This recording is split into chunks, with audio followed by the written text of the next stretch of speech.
Did you hear the story about the man who spent 38 years in prison for murder, but he was innocent?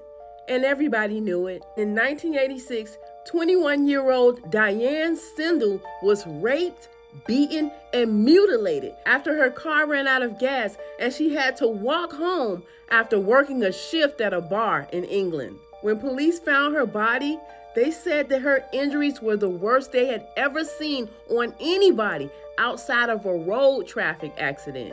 30-year-old Peter Sullivan was accused of the crime because he couldn't come up with an alibi for where he was that night.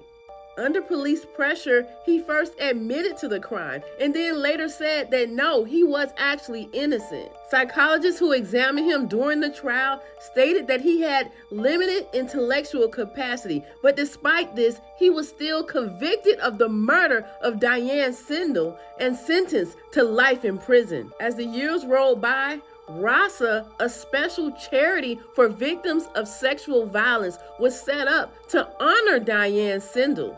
Once the charity was underway, people from the neighborhood began slowly sifting in to talk to the organizers of the charity because they all shared a very special secret. Many revealed that they knew that Peter Sullivan did not murder Diane Sindel because they saw who did it. Even though they claimed the police had arrested the wrong man, none of them were willing to name who the correct person was, and none of them wanted to speak to the police.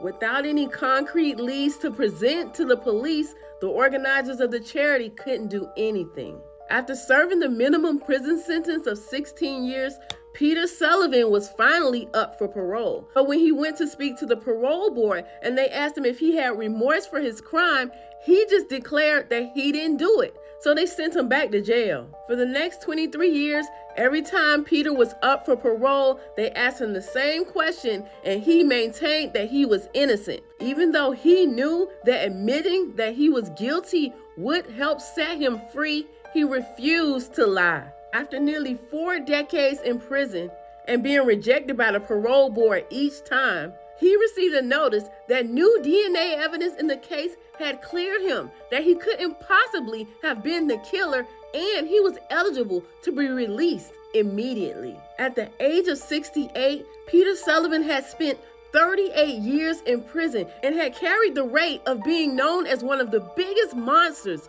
to ever be born in Britain. Peter's case became known as the biggest miscarriage of justice in British history.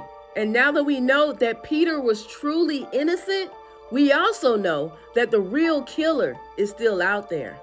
What do you think of this story? Leave a comment to let me know. I'm Te-Erika with the T. Follow for more.